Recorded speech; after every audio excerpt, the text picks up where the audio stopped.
әкелеріңіз, шешелеріңіз бар кезде қадірін білсеңіздер деймін. Өйткені бұл өте қымбат жандардың бірі.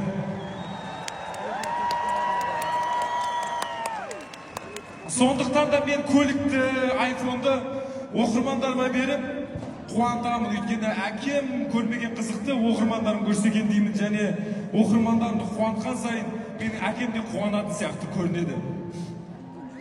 Бірақ нормально, мен әрдайым күліп жүремін, мен ондай көңілге түсірген қаламаймын. Бірақ менің анашым бар, достар.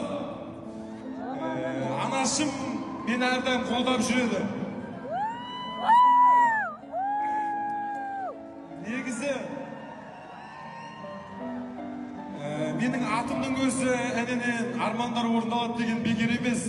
Оны қазір жастар түсінбегенмен, кейін жастарыңыз 25-тен асқасын түсіне бастайсыздар. Әр арманға сену керек, сенген арман орындалады. Сол жаныңда сенетін жан болса, одан да оңайырақ болады. Менің анашым қай жерде отырғанын білмеймін, бірақ маған ең бірінші сенген анашым болады. Бұғы шапалақтан қойыңдаршы үшін анашым.